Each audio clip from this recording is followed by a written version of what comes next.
Uh, Hi everyone, a warm welcome to all of you. My name is Vimal Kumar and I am the in-country partner for the MEX program in India. As we know, the MEX program, that is Modern Energy Cooking Services Program, a 5-year initiative by the UK aid of the FCDO, that is Foreign Commonwealth Development Office, led with the Laguna University and the World Bank's Energy Sector Management Assistance Program, ESMA. The MEX program aims to accelerate the global transition from the traditional biomass-based cooking to the modern energy cooking solution. The program is pioneer of e-cooking, that is electric cooking, worldwide with active intervention in over 15 African and Southeast Asian countries.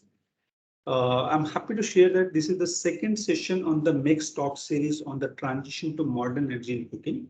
This series is a 12 module series designed especially to address the core aspects of around the use of modern energy in cooking, especially in Indian scenario. The today's topic is on a barrier to scale up in clean cooking and possible solution. So definitely we like to have the understanding that what are the challenges is coming, how actually India is progressing in cooking, and we have the stellar panel. We're going to talk about the today's session, and it is going to be really very exciting.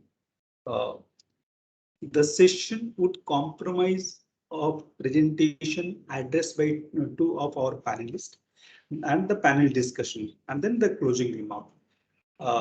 As we know in India, that government has tried several aspects. We in India is a pioneer in starting the Pradhan Mantri Ujjwala Yojana. We have provided the free gas connection to 8 crores household, that is 80 million household, which belong to the BPL families. And of course, there is a challenge in refilling, considering they have to pay some amount of money at the time of refilling. And as per the TERI data suggests, Dr. Palit is also going to talk about that possibly, that only 0 to 3 cylinder refilling per year by the 50% of the Ujjwala Yojana beneficiary. So there is a very huge gap. And when the prices go up, these people are actually falling in the biomass cooking. As we know that India has the average of around 8 cylinder per year as a country average. So if 0 to 3 cylinder is refilling, which is actually non-sustainable. And as we know that being a Go Electric, campaign is launched by the government with a thought of transitioning from biomass to clean cooking. Especially focusing on the electric vehicle and clean cooking. The data says, as per the Go Electric campaign, the 8 lakhs crores is the annual potential saving going toward this, and we also have to provide some subsidy to the LPG users. So with this background, I like to invite our speaker, Dr. Debajit Palit, Director Rural Energy and Livelihood, TERI. Yes, Dr. Palit. Thank you, Mr. Kumar. I have a small presentation. Let me share that. Yeah.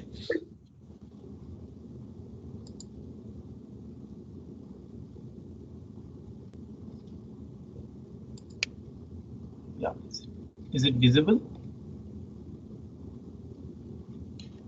Is the presentation visible? I was yes. Sorry, I was in mode. Yes, it is visible. Okay, thank you. So, thank you once again, Mr. Kumar, for giving me this opportunity to speak on transitioning to modern energy in cooking and barriers to scale up and possible solutions. So, what I do is that in the next 5 to 7 minutes, I will take you through what we feel are the barriers and solutions for transitioning to modern energy in cooking. So, just to give a background, and we all know about all these things, but still, just to refresh our memory, this one that while in the case of electricity, we have seen that large scale changes happening over the last many years, But in case of cooking, whether from 2001 to 2011 census, and if in 2021 census also, probably there won't be not too much of change in the consumption of firewood or solid fuels at the household level, especially at the rural household level. Since the NSSO 66 round said that 0.35 ton of firewood per capita are consumed in rural households, quite high.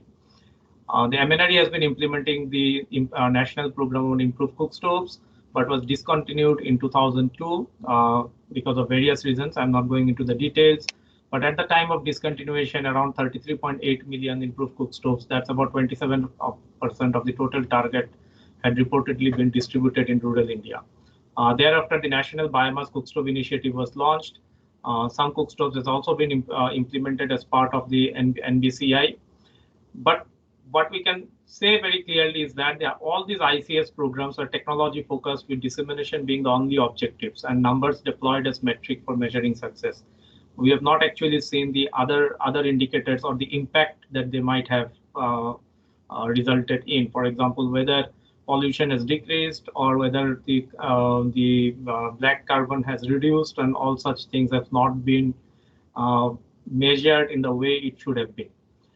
Further, they were also not well organized, which I personally feel, nor they have received the adequate funding in comparison with the rural electrification program, which received roughly around 80,000 crores in the last 10 years, and maybe more than that if we take the network augmentation also into the this one in our budget.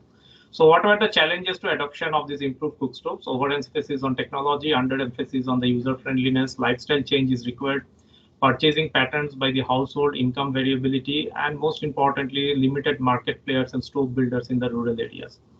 And these are the challenges that hindered the growth. So in 2016, the Prime Minister Ujjwala program was launched. We are all aware of it. And Mr. Kumar, you also mentioned about 80 million households have been covered in 3 years. Reportedly, another 10 million households are planned to be covered during 21-22. I think that has already been the cabinet has already cleared that. So another 10 million households will be covered in the next 1 to 2 years time. Those who have been left out from that 80 million, or the migrated laborer in the urban area who may have a connection in their rural house, but not in the cities or the towns where they are living now. So probably they will also be given a connection. So the PM Ujjwala program, we did an analysis with publicly available data, and we found that from 2016 to 2019, in the 3-year period, roughly around 25% of the consumers actually availed 0 refills. And roughly 30% of the consumers has availed 1 to 3 refills. So, and the rest 4 or more. So if I take an average, that's about roughly less than 2 refills per year per household by these 80 million households who have got this connection. Now, why it is so? So we tried to deep dive into that. We found that, and we feel that while barriers such as behavioral change and other things are important, but I think the income inelasticity in the rural households is acting as a major barrier for not going for refill. When the program was launched, at that time, the subsidized price of LPG was roughly around 550, something like that. But now the subsidy has been mostly removed and the price has become 850 or something like that. This one now at 550 also, we found that the rural consumers are not willing to pay more than around 300-350 for a 14.2 kg cylinder. And if we can increase the subsidy to bring down the price at around 300-350, then probably households can avail, say, more than 6 cylinders in a year. And if they can avail 6 cylinders in a year, or if they can use 6 cylinders in a year, we can pretty say that they have started to adopt LPG for cooking all their major meals. Otherwise, it is just a sporadic use of LPG in the rural household. Now, if I see the transition to electric cooking, and that's the what do we call it, the buzzword now in all discussion, including in this discussion. So is electric cooking feasible in India? Probably yes. I can't say with certainty at this point of time, but definitely I feel it is yes. The current scenario that I know is that there are induction stoves, whether it is local made or branded products, and electric pressure cooker being introduced by the MECS program. The load ranges anything between 700 watt to 2 kilowatt and more. Fuel efficiency level roughly around 85% against 50 to 60% for LPG. If I take the LPG price on a unit basis, the current price, then probably cost per meal for electric cooking is little lower at the current electricity tariff and LPG prices in the rural areas. If I take say 5 rupees as the average electricity tariff in the rural areas, it may be low, but on an average, because the consumption, if the consumption is more, then you go to the next level. There is also some awareness about electric cooking. This is a picture from Chhattisgarh, in an extremely remote village in Chhattisgarh, where I found those who are aware about the technology have go visit the urban areas. They do have electric cook stove or induction cooktops in their house, but only for special cooking in special occasion. Like this lady was making something for us when we visited her house. So if somebody is a guest in the house, then they will tend to use this electric cooking, or maybe for making tea or something like that, the way the LPG is used. But most important questions that we should ask is that how many homes in cities and towns actually use electricity for cooking? So unless the cities and towns start use electricity for cooking, I don't think it will be mainstreamed in the rural areas. The simple reason is that the economies of scale can only happen in the urban areas to bring down the price. And once the price is reduced and the technology is more is known by the rural people more, the awareness is more, then they will tend to move to electric cooking.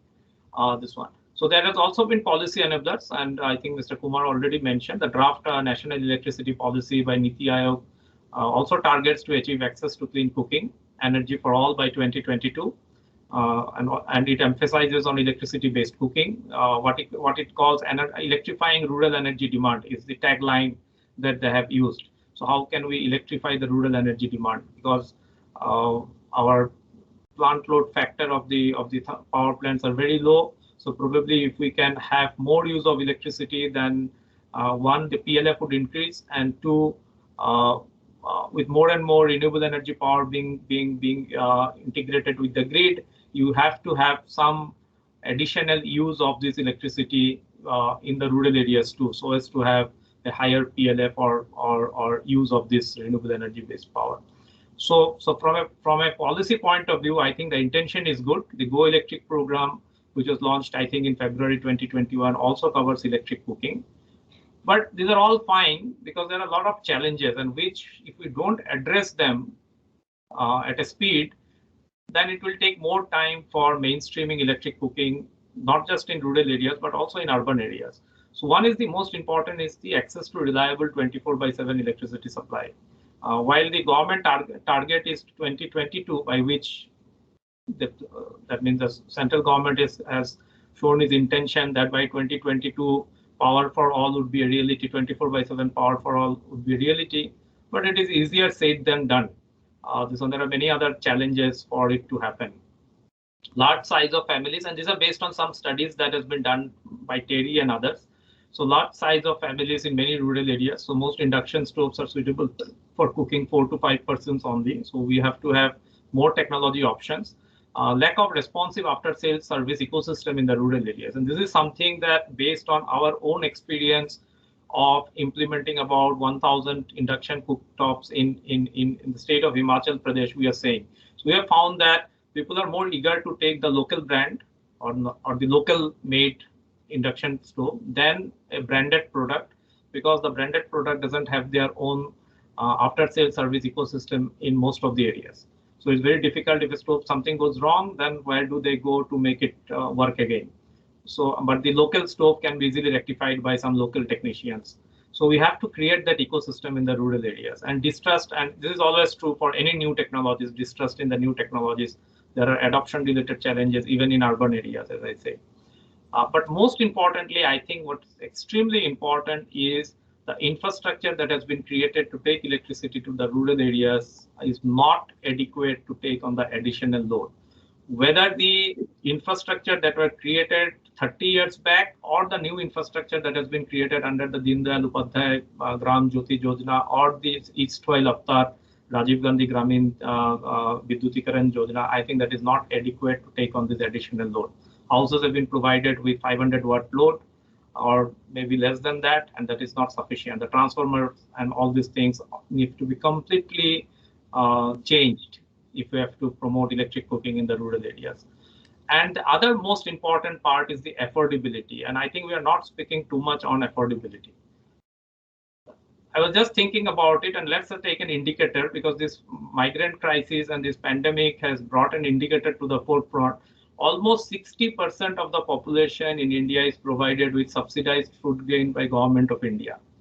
So if 80 crore population is provided with subsidized food grain, how can we expect that they would be taking in technology which is this one, which cost you, recurring cost is high for cooking? This one. Now, what's the difference? So it's about 5 rupees for cooking, say 10 for heating 10 liter of water.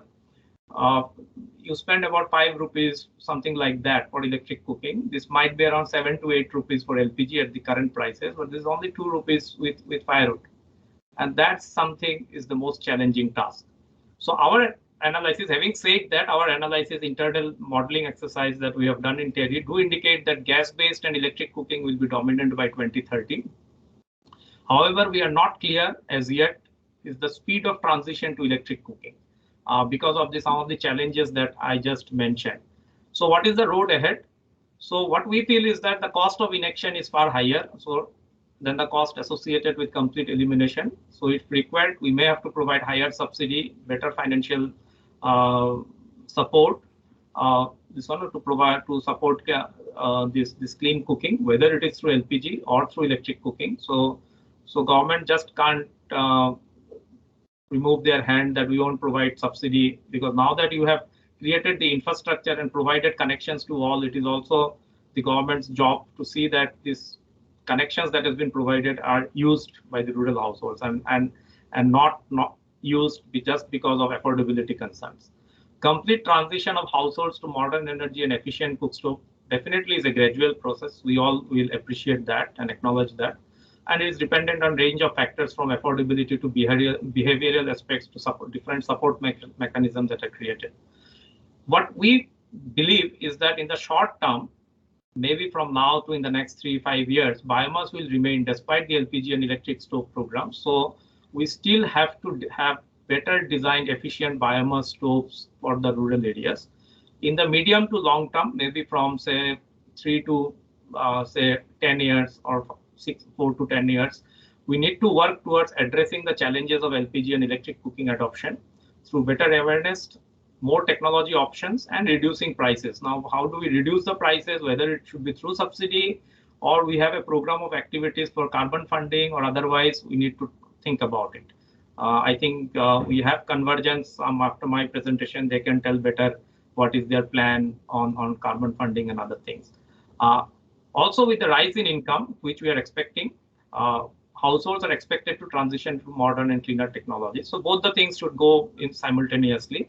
And in the longer term, I have a strong belief that electric cooking and biofuel-based stoves based on agricultural residues will eventually be the norm, especially from an energy security perspective for the case of India, because we cannot depend on LPG, which is mostly imported for a longer term perspective. So somehow, from an energy security perspective, I think we gradually have to shift to electricity-based cooking and other biofuel-based stoves in the this one for our energy security. Thank you. So this is what I wanted to share. Any questions or anything, depending on the time I can take. Yeah, over to Mr. Kumar.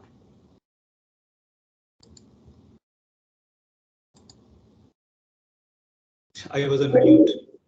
Yeah. So thank you, Dr. Palit. It's always a pleasure to listen you as you bring the core insight from the very extensive work in this domain. And as you rightly mentioned that by 2030 we have to transition and we need to pace up or not. And the cost is the most important aspects where we'll expect that our speaker will be going to talk about that. And one of the point which you have mentioned that we have to actually also try from urban to the rural area. So for that, we are also trying to engage the PSU. So PSU for their employing, deploying in their premises and in their periphery. So we are also trying to reach out to the rural people through the larger corporation have their townships in rural areas.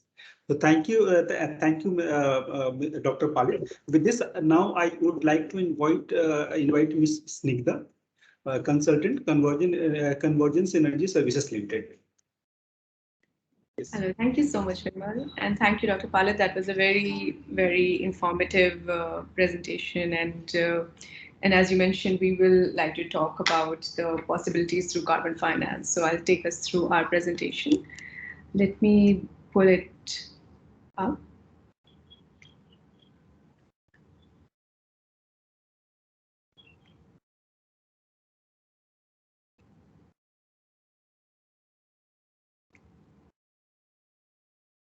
I hope it's visible here. Yes, Snigdha, please. Thanks, Vimal. So this is definitely a very pertinent topic in terms of the challenges we have in scaling solutions for the rural communities that have been around for some time, but challenges, barriers such as access to finance and in addition to behavioral aspects and the scale of implementation required. And these are factors that Dr. Palit also talked about. And so today what I would like to focus more on is introducing the work we're doing at CESL, the sort of theory of change that we are bringing on board for clean energy solutions and making them affordable through blended finance, including carbon markets. So, taking a step back, I wanted to talk about the innovations that are happening in energy sector. For example, battery-based models are becoming more affordable, more accessible, providing new opportunities, including for clean cook stoves, and that's something that's on our radar.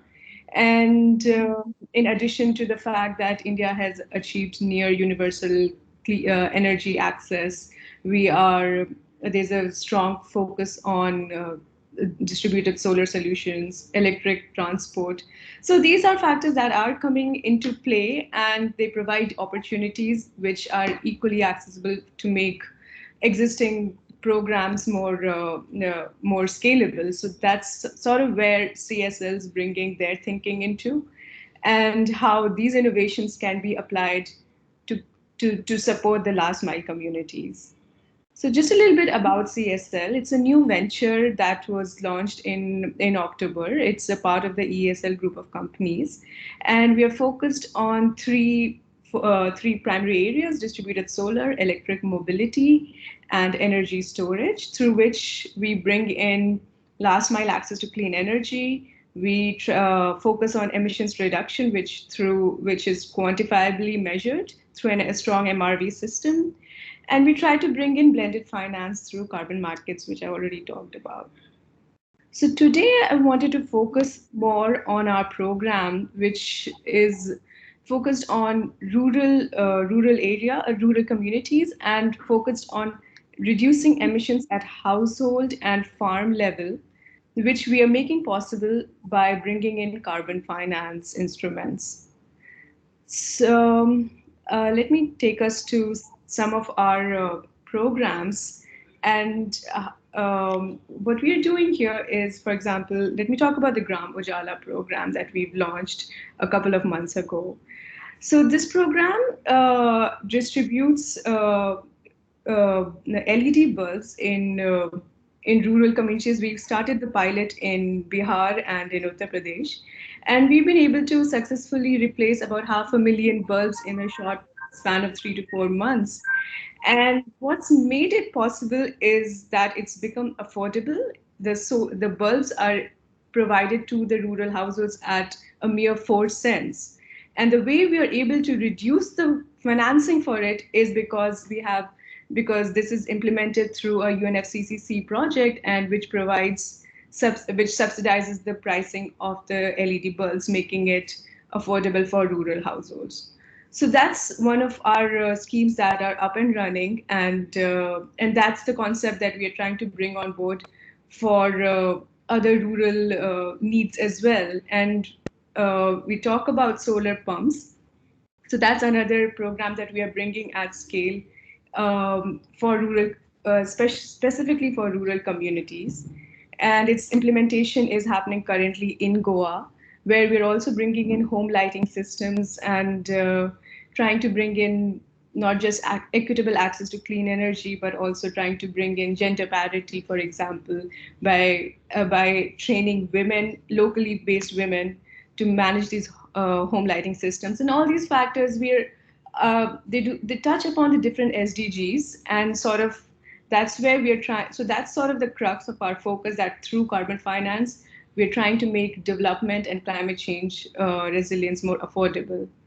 And lastly, talk about a feasibility study that's undergoing right now in the region of Zanskar Valley in Ladakh, where we're trying to understand what are the heating and energy needs in these rural communities. And cook stoves and cooking needs, of course, comes as a priority there as well. And we're still at an early stage, but the idea is for us to understand what are the energy needs, the holistic energy needs. So we're looking at, for example, a household, and we're looking at what are their needs in terms of their livelihoods, or in terms of their access to electricity, in terms of cooking, and then try to see what all solutions we can provide within an ecosystem for a rural household. And that's sort of the thinking we have, that we want to decarbonize the entire lifestyle, the entire ecosystem under which a rural village, rural household setup is currently based. And with all the recent innovations that are happening in terms of battery, in terms of digital access, we are trying to build models that serve the needs of these communities, and making it affordable, accessible, and so forth. So this is where we are. I wanted to share some of the numbers in the last few months that we've launched these programs. Gram Ujala is a big initiative I earlier also spoke about. We launched it in the RR district in Bihar and in Varanasi in Uttar Pradesh, in the rural areas. This is primarily for rural areas. And in a matter of 3 months, we've been able to replace 5 lakh ICLs with LED bulbs. And now with that sort of success, we are looking to expand to Maharashtra, Andhra Pradesh, and so forth. And just to give you numbers, I have them written here. So the 5 lakh LED bulbs equates to 66,000 tons of CO2 reduction in the atmosphere every year, which saves about 24 crores in terms of the excess energy needs that an ICL bulb would have used. So it's a saving for the household, as well as the environmental benefits that come out of this. And since this project is registered under the UNFCCC, we are regularly tracking the recordings and putting it into the carbon market. So sort of developing the carbon market portfolio on behalf of CESL, which subsidizes these programs. And just sort of to take you through our overall portfolio, we are looking, so if you look at the top, we are looking at solutions that reduce emissions for cook stoves. We're looking at solar-powered cook stoves, solar-powered pumps, solar feeders, and I already talked about the Gram Ujala program. These numbers are varying, so I wouldn't spend too much time looking at them. But the idea is that we're looking at a scale, and we're looking at programs that touch upon the different energy needs of a rural household. And this is early stage. The numbers are still exploratory at a level, but this is broadly the scale that we are looking at. And That's all that I just wanted to share, and I'm happy to answer any questions if we have.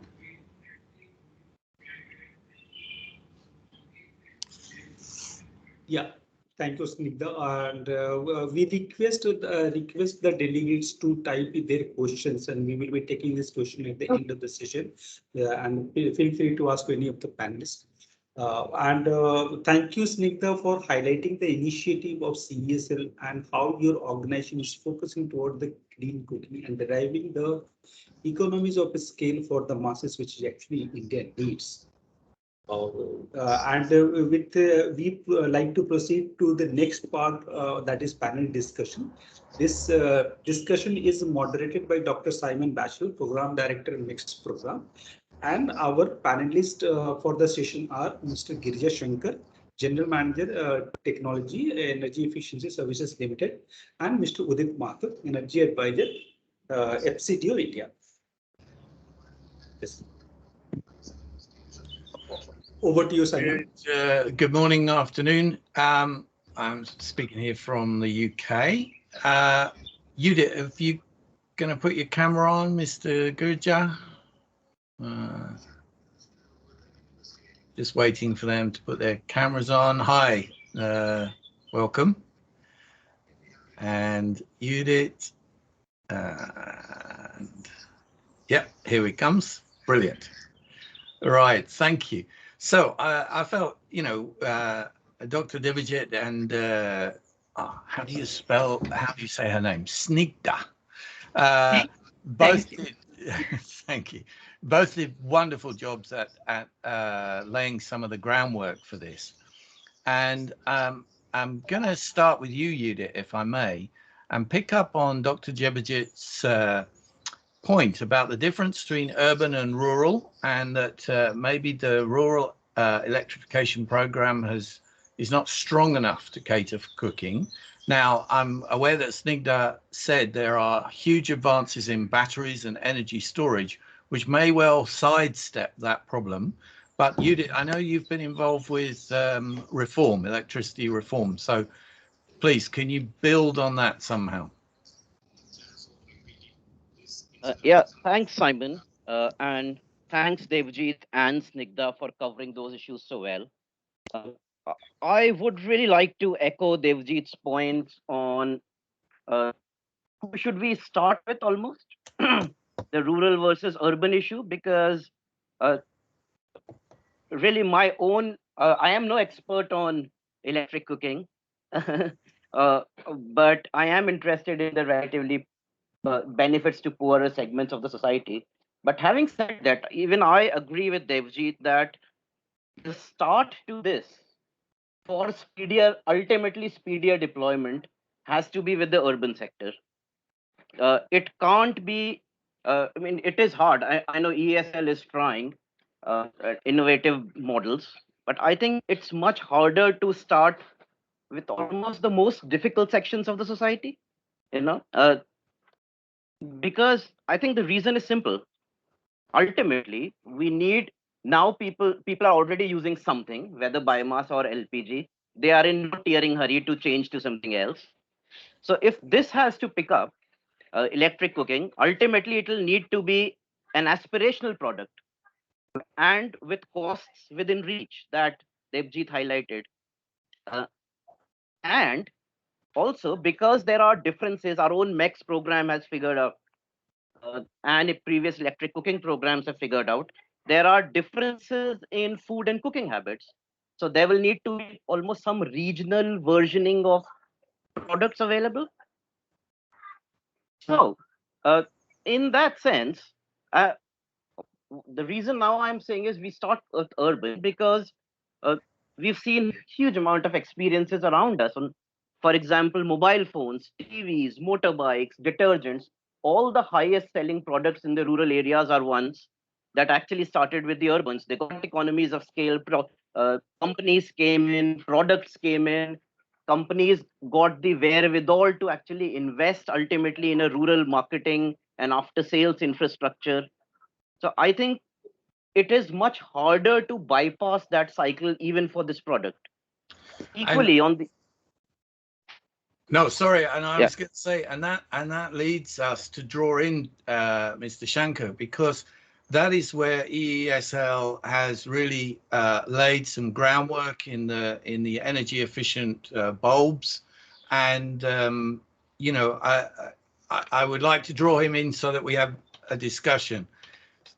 Thank you, Simon. So I think somehow I agree with the Udit, but there are certain other drivers which will, I think, makes the market for the induction cook stove. So if you allow, I have a very slight brief presentation. I can give the brief about what the in ESL we are doing. Although the Snigdha has given related to carbon furnace, but whatever we have done in the ESL side, I can upload. So if you can allow me, I just putting my, I think 5-6 slides. Okay. Yep, go for it. Is it visible? Yes, it is. Please carry on. Yeah, so ESL is tremendous, I think, the success story in terms of the LED lighting, and it is very well proven. Within the 3-year time span, we have reduced down the cost about 1/10. So in 2015-16, when we have initiated the LED procurement, at that time the cost is around 400 INR, Indian rupees, and now it is within the 50 rupees. So we can say, and the similar, I think, example with the support the CSL is doing, or the ESL is creating the market. Also, the Ministry of Power is creating the market. So there are the three main drivers. One is support to the Go Electric campaign from the Government of India. So the Ministry of Power have the Go Electric campaign where they are prioritizing the electrical vehicle and electric cooking appliance as a main driver. Second, it will also support the SDG 7. So every organization or the country or the government, they are focusing to provide the universal energy access, doubling the on energy efficiency, sustainability, increasing the share of renewables, and enhance the international cooperation or facilitate access to the clean and renewable energy by 2030. And third is the access to the smart, efficient, and clean cooking. So probably these clean cooking provides this type of the, we can see here what are the benefits we have in the terms of the clean cooking. I think 2018, we had done one pilot. It is primarily for the rural areas.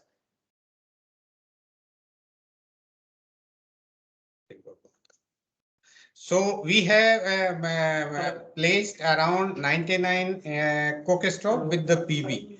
So our Prime Minister at that time, they have just given the inaugurated that part, and it is a very remote location. It is Andaman and Nicobar administration, where the Choldari area. It is completely a rural area we have implemented, and it gives a very good success, although it is supported from the MNRE and IREDA. These are, I think, the 6, you can say, drivers or the uniqueness of efficient cook stoves have, or the smart, your MECS, the cooking devices have. So one is the smartness, another is convenience, and convenience in many folds. It may be in terms of the, I think, the time, the style. It also provides very efficient cooking. So this ICS have the 84% efficiency. Your electric pressure cooker have the cooking with the pressure. So that also a good, although not much efficient in comparison to the induction cook stove. The cost effectiveness, it is also because of the high efficiency, it have the good cost effectiveness. And also it gives the freedom from refilling and the pollution-free kitchen. These are, I think, the 6 main drivers or uniqueness. So ESL working with the DISCOMs and the other stakeholder, CSL is primarily giving the main focus of the PV-based clean cooking solution for the rural or the helmet areas. Not only this, we are also having the target the PNG Cook Stove, which is more efficient in comparison to the LPG Cook Stove. And we already conceptualizing and designing this program. So electric pressure cooker is also on the ESL agenda. Recently, we have signed one agreement with one of the DISCOM, BSES Yamuna, and we are targeting that this induction cooker stove, electric pressure cooker, may be the one of the main targets for the households in the city, Delhi. So I am just stopping here, and I can just Thank you. more discussion. As Udit is mentioning, so it is on the both way. So it have we can prioritize maybe the rural area. We can prioritize whether maybe your urban areas, but it provide a uniqueness and the best option for the both sides. Although in the rural area, we have to create the infrastructure where the warranty obligation can be maintained. But in the rural areas, we have the abundant solar. So I think that's provide a very matchmaking option for there. In cities, we mostly go for the grid, not for the PV. So both have their own dimension. So let me ask you about the behavioral side. I mean, Judith and Dr. Devajit said, Dr. Devajit said that the ICS had some challenges in changing people's behavior. And Judith was saying, let's start with the urban because it's aspirational. And certainly our own experience is that you start with the urban and then, you buy one for auntie. Oh, look at this. I have a fantastic thing. Auntie, please, accept this for the festival, gift. And then they start using it in gradually more and more rural areas. That's in complete contrast to your light bulb experience, because a light is a light is a light. There's no real cultural connection there.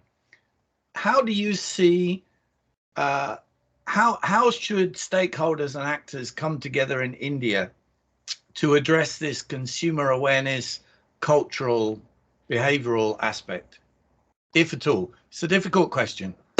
No, I think it is not a difficult question.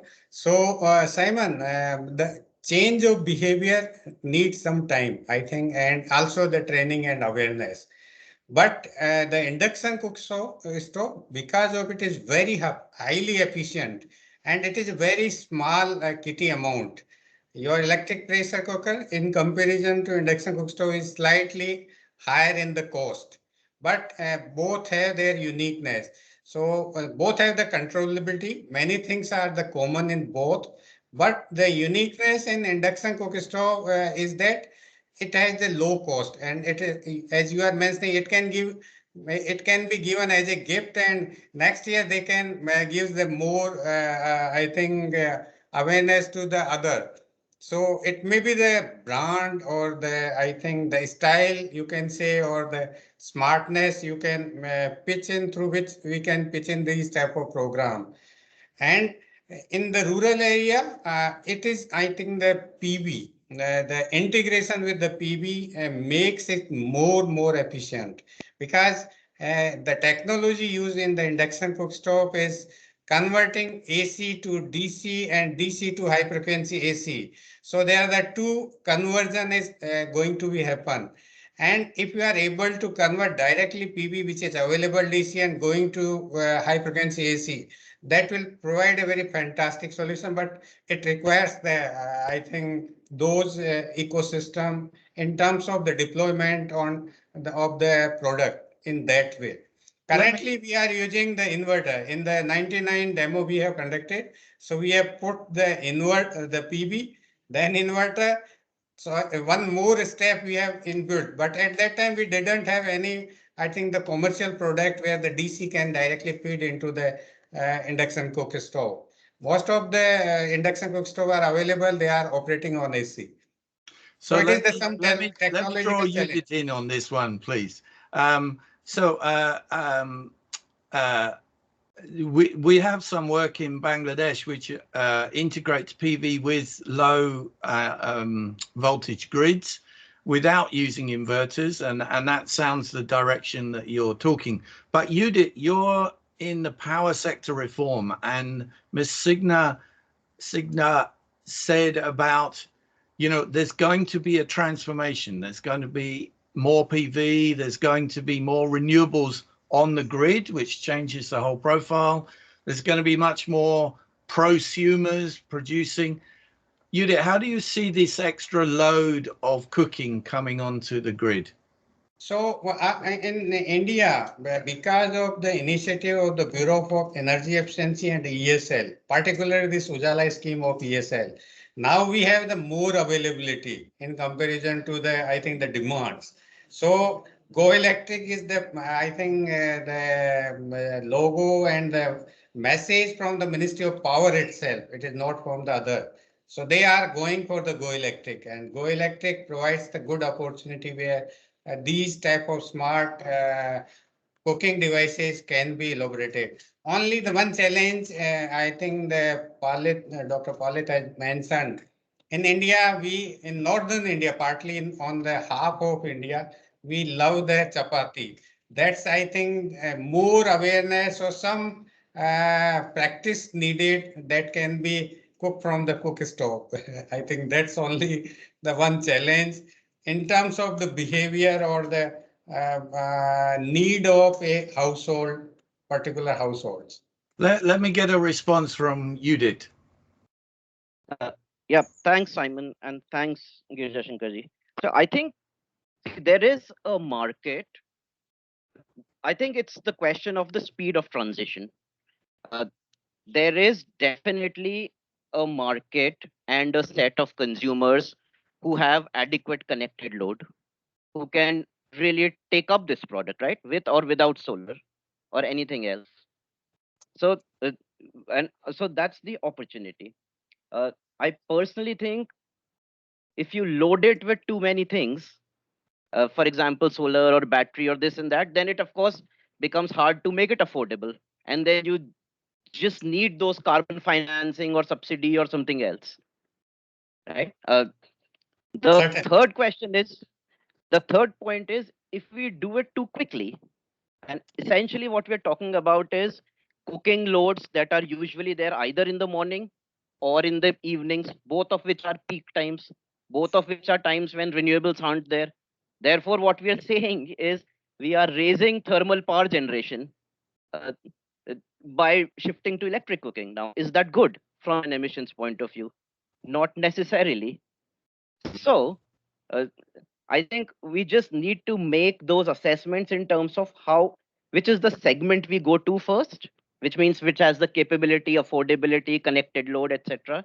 And slowly then how we, in a few years when we have adequate battery storage capabilities, even for the grid, then we do a mass rollout to avoid the emissions fallout.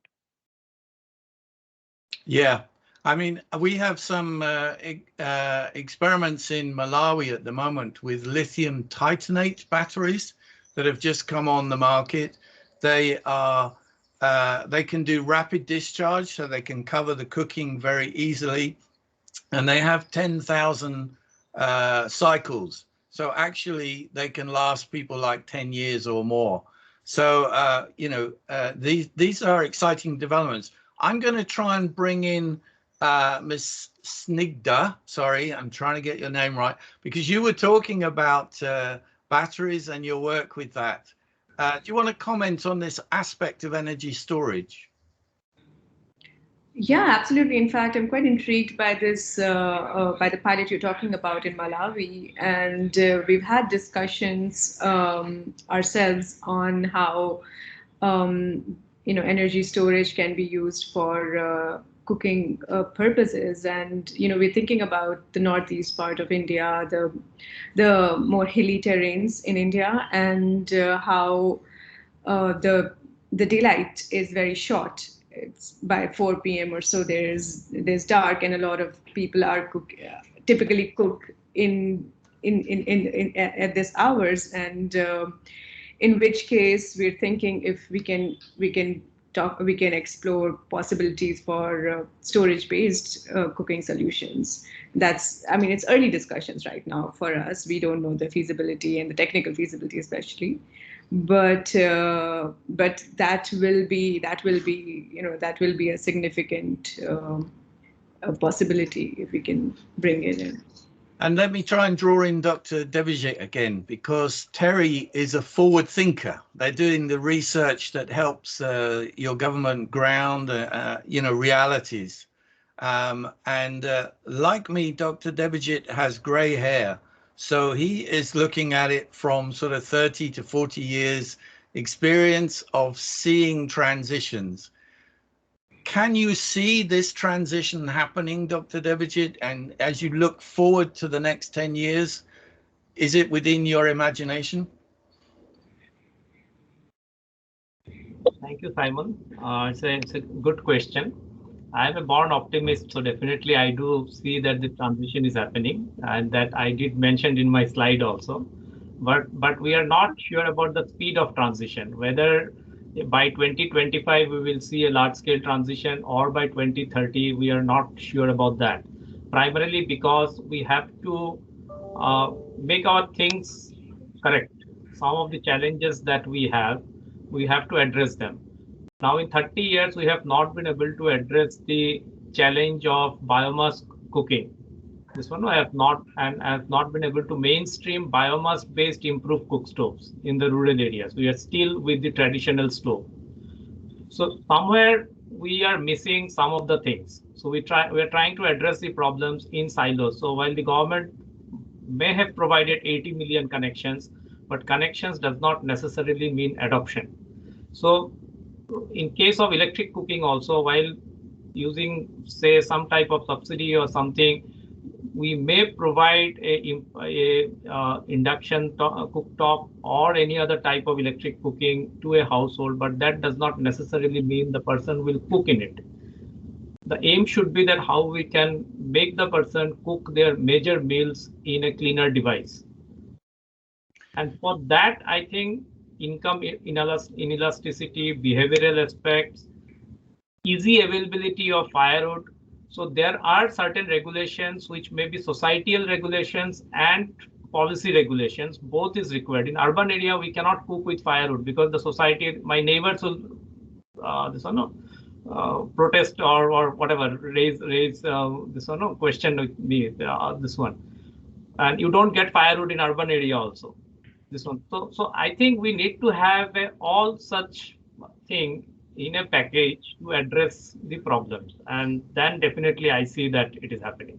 Yes, it's all about trying to bring together that jigsaw puzzle, isn't it, of an enabling environment regarding firewood. Mr. Shankar, you were able to move quite quickly on the light bulbs and getting energy efficiency in the forefront of that. Do you see your work on the cooking side as moving quite quickly? Are we talking 5-10 years, or are we talking 3 to 5 years? So, Simon, can you repeat? I'm not, I think, able to hear you. You got distracted by having to sign something. So I was asking, your work with light bulbs moved very quickly.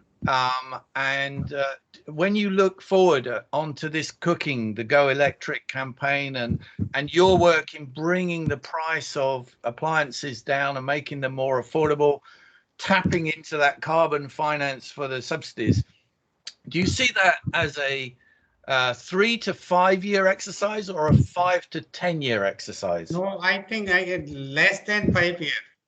Less than 5 years. Confident. I'm very confident.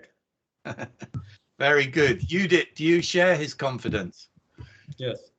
We had done the same concept, the lithium battery and this PV and the induction cookstove in this Andaman Nicobar 99 induction cookstove project. and we have seen the results. It is completely rural area. The household or the housewives, they are cooking. So we have given a very brief training, nothing else. And it is Shumoto they are going to use. After, I think 1 month or back, we have done one survey and we found it is very satisfactory with their operations cooking. Brilliant. You did. Yeah, so Simon, I think ESL has phenomenal successes under its belt. So, but the speed of the overall transition will really depend on how fast could ESL achieve scale, but equally how quickly can we have other larger scale pilots to bring on board new products, new commercial models, new revenue models, carbon financing, all of that. Right? So it does need, and most importantly, I feel it needs new manufacturers or existing manufacturers to bring new products. That's the main crux, I think. Udit, I agree with you. So I think the laboratories and the manufacturing capacity in India, if it will be available, so it is your chicken egg problem. If we create the market and provide the infrastructure, certainly the price will reduce down. And the use of induction cook stove, it is very convenient in terms of whether it may be the options for that, the time and control. So along with your own activity, you can do the cooking. So it provides a very wide opportunity and very convenience to the user. Cool. Can I ask a question to Mr. Yes. Yes. Yes. What is the price of the product, the market price of the product that you have disseminated in Andaman? So Andaman, the product is around, I think, 60,000, not more than that. Per piece, 60,000, including the PV and your the battery storage. So did you want to follow up, Dr. Debajit? Yeah, no, why I asked this price is that you have to take into account the price of a system. See, when we are in India, when we talk about scale, the definition of scale in say an African country or in any other place is different than the definition of scale in India. We have a 135 crore or almost 1,350 million population. That's roughly around 300 million households. This one now in India, the scale would be around, say, if we can disseminate about say 100 million of a product, then we can talk about scale. But most of the DRE products that are being sold, so if somebody sells say 10,000 systems in a year, they think we are in a scale, and they can raise funds in the US this on a financial market. But for us, it is a small drop in the ocean. Certainly. I agree with Debajit. That's extremely important. So Debajit, I think if we see the scale and as you are mentioning, giving the number. So if I assume the 5% maybe as I think the transitional workers working in the cities, if we address those, it will provide those number itself, not the particular household, only the transitional labor who are sitting on the rent basis or working at a single or so.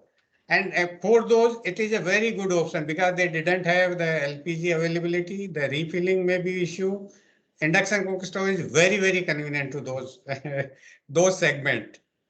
Also, the nowadays, if you go in any marriage party, you can see the induction cook stove is available in even in the rural areas.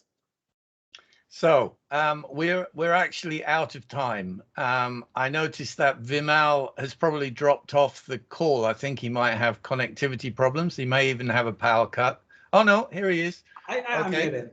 But I was going to just thank everybody for their contributions.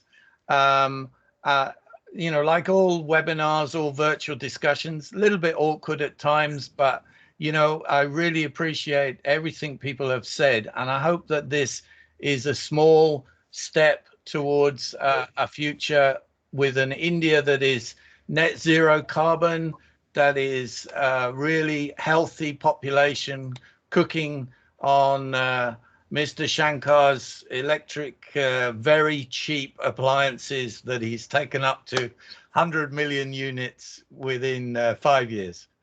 Cool. Vimal, you have the last word. Yes. Thank you, Simon, and thank you, our panelists. Indeed, it's a very insightful discussion on the barrier to scale up the clean cooking solutions and what could be the innovative solutions. With this, we really thank you. And as we mentioned that this is the talk series which we are going to do on the regular basis. We'd like to have the more and more session on the new topics. And we thank you all again. Thank you. Thanks. Thank you very much. Thank you very much. Thank you. Thank you, Devajit. Thank you.